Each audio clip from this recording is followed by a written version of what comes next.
Nilħaq tanta naqra l-Kejn. Kif aħna Kejn? Nżab tajjeb.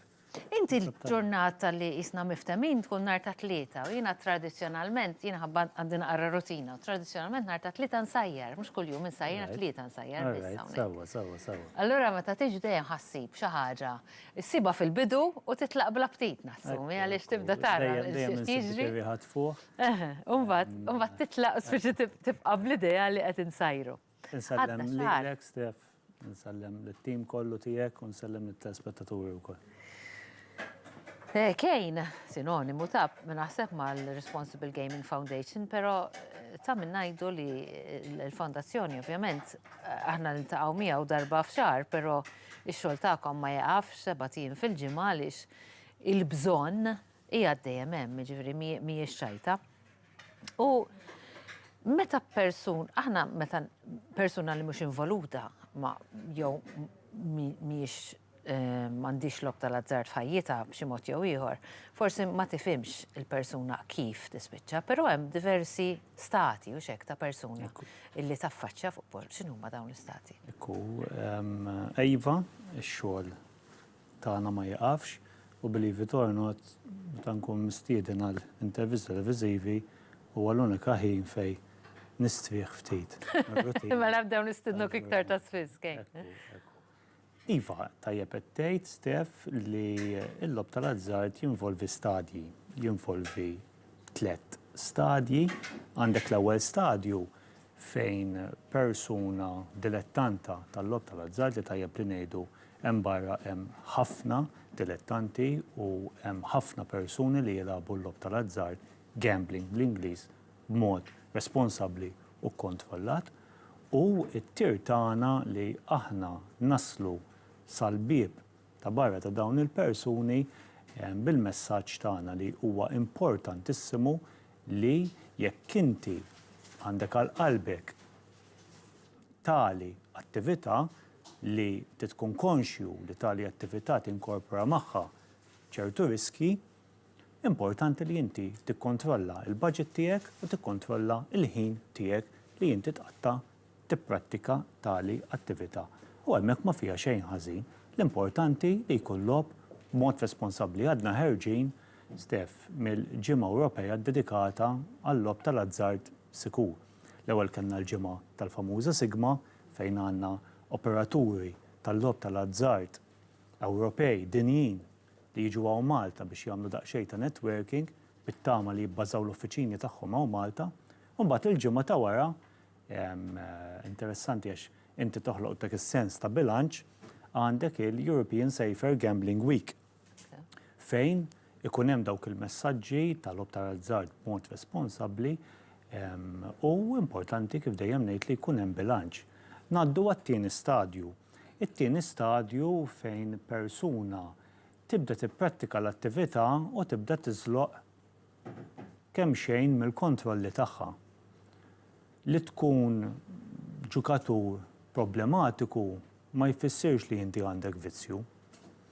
Ġifieri jkollna ħafna każijiet, diversi każijiet fejn persuna tiżbalja darba, tiżbalja darbtejn u mat-tielet darba tirrikonoxxi li tinsab f'sitwazzjoni ma tantx mixtieqa u tikkorreġi lilha nifisha. Titlob is-support ukoll ikollna każijiet fejn jitolbu s-support, isiru dak li aħna nsejħulu bħala self-test. Il-ġimgħa li għaddiet l-Awtorità Maltija l-logħob ukoll ħarġet dan il-programm ta' self-awareness mal-operaturi tal-logħob tal-azzard fejn persuna issaqsi lilha nnifisha diversi mistoqsijiet.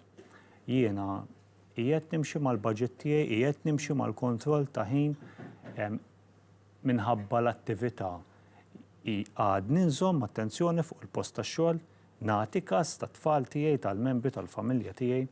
Dawn huma dawn self-tests li tista' ċempel l-linjazzjonali tagħna wieħed 777 nistgħu nippointjawlek ċertu mistoqsijiet li inti tista' ssaqsi. Tista' toħodhom mill-website tagħna u għadha pitada l-Awtorità Maltija l-lob se tkompli taħdem fuq il-programm tagħha ta' self-awareness biex dawn il-mistoqsijiet ikunu aċċessibbli wkoll online. Barra mit-tieni stadju, sfortunatament nitlu għat-tielet stadju fejn persuna ma tirkuprax. Jiġifieri tkompli tiżloq fil-lob problematiku. Jiġifieri fejn qabel persuna tilab darbtejn tlieta fil-ġurnata, inti għandek persuna li b'mod rikorrenti il-ħin kollu jaħseb f'dik il-famuża rebħa, jipprova l-ħin kollu jġib dak il-flus kollha li tilef, jgħix f'ħolma u jaljena ruħu kompletament mid-dinja reali. Jaljena ruħu mill-familja tiegħu, Mek li tiġi addiction imbagħad hemmhekk għandek lob kompulsiv li wassal għal lob patoloġiku. Patoloġiku jfisser dan li qed niddeskrivi jiena. ċaħġa kien, ma nafx smajtek se, inti għat meta persuna tibda tilab iktar minn darbtejn tlieta fil-ġurnata. Xi darbtejn tlieta fil-ġurnata huwa konsidrat normali? Noqdu attenti, għax inti il-kontrolli tiegħek huma bbażati ovvjament fuq il-budget tiegħek. Issa hawn persuni li iva il-budget tagħhom irendi u jrendilhom li jistgħu jilagħbu darba darbtejn kuljum.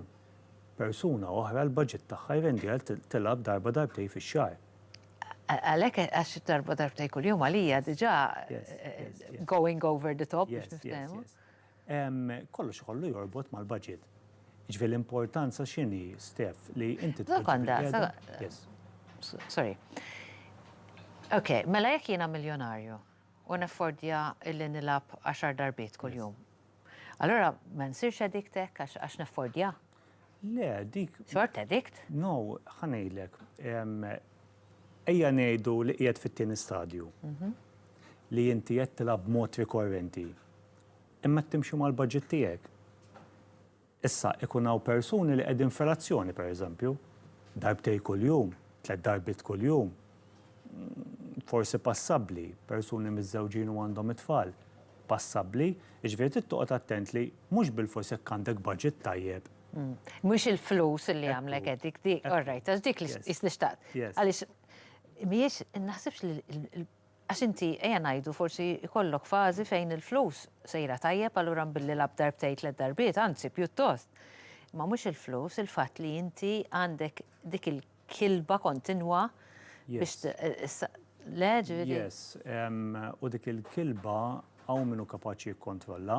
Jiġifieri to recap barra li jrid ikollna kontroll tal-budget tagħna u l-budget tiegħi mhux il-budget tiegħek ivarja, irridu noqogħdu attenti fuq il-ħin li aħna nqattaw. U l-ħin li nqattaw ivarja f'liema stat il-persuna jkun għaddej f'ħajtu. Nerġa' ngħid li tkun single mod li tkun f'relazzjoni mod ieħor li tkun għadek student. Qed tistudja differenti milli qed taħdem kuljum. Jiġifieri, irid ikun hemm bilanċ fis-sens tal-kelma. Aħna nħobbu nsejħu la responsabilità. Imma il-movimenti fuq il-chessboard huma differenti ta' kulħadd. Biex ta' xogħli li eddetaj li kemm il-darba tilab ġurnata, però naħseb hemm possibilità illi inti tmur u tonfoq ammont esaġerat u tkun darba pereżempju għax sempliċiment temmen tant f'dil kuxin il-griża li jiena nemmen illi allura nonfoq kull mandi. Xort għandek problema b'darba li tilab? L-istess budget inti tista' tonfoq f'darba kif qed tgħid inti u tista' tonfoq f'sena. Ejja ngħiduha kif inhi. Però naħseb ikun hemm xi warning signs li juru x'hekk li inti sejjer hemm. Mhix ħaġa li ħanqum filgħodu jiena ħammur naqbad ġidu mmur nilagħbhom fuq kuxin. Illum il-ġurnata l-operaturi tal-lob liċenzjati mal-Awtorità Maltija għall-lob għandhom dawk li nsejħulhom il-Safer Gambling RG Tools, Responsible Gambling Tools, li inti fettej tajjeb ħafna inti tagħmel pereżempju deposit limit. Kif taqbeż dak id-deposit limit ma jħallikx tkompli tilab. Għandek pereżempju jekk jaraw li inti qed tilab ta' sikwit, jibatulek il-messaġġ biex inti tipprova tikkontrolla. Ma inti qed tajt jekk tkun online pereżempju. Online, fid-dinja online. Dejjem hemm dik l-ġukatur l-operatur tal-lob jiġi daru mal-ħajt għaliex.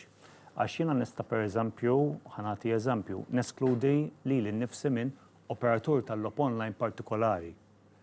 Ok, imma jiena mbagħad nista' mmur nilab ma' operatur tal-logħob ieħor l-istess online fil-kumdita ta' dari.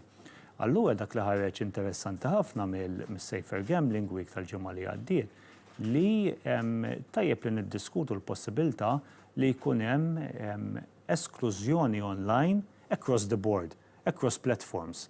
Jiġifieri jiena nilab pereżempju ma' 5 operaturi tal-logħob u jiena nkun nista' nestudi lili nnifsi minn dawk il-5 operaturi kollha. Ġifieri tagħti l-ID card u allura inti awtomatikament jiġu informati kollha kemm huma li jisma' Kane Side, jew Stephen Spiteri biex nagħti l-eżempju, ma tistax tilab aktar. Jekk jiena dilettant li mmur f'każino partikolari, jekk nestudi lili nnifsi mill-land-based gambling parlors, immur nipprova f'dak il-każino u ma nkunx nista' nidħol, imma jekk immur f'każino ieħor għandha tot l-esklużjoni. Biex nikkonkludi fuq din, jekk jiena il-partner tiegħek tajjeb u jiena naf li Kane għandu l-problema, nista' ninforma lil każino ngħidlu isma' jekk jiġi Kane, ID card number 1, 2, 3, 4, 5. Tistgħu ma tħallox jilha? Le, ma tistax.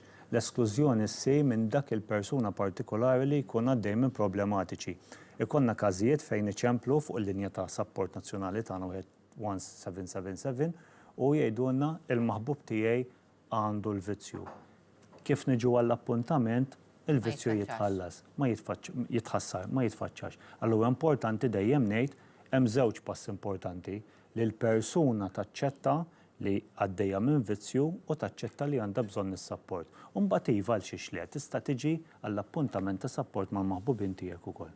Però għalkemm aħna bħal qed ngħidu huma biss l-individwu li jrid jagħmel dan pass jekk hemm xi ħadd li qed isegwina u jixtieq parir anke tal-familja, ir-raġel, il-mara, it-tifel, it-tifla, ċemplu 1777 ħalli tiġu gwidati x'għandkom tagħmlu. Grazzi Kane. Grazzi lilek. Jalla nagħmlu naqaġita aħna nitkellmu b'dan il-mod, aħna mmorru għal waqfa u narakom minn ftit ieħor.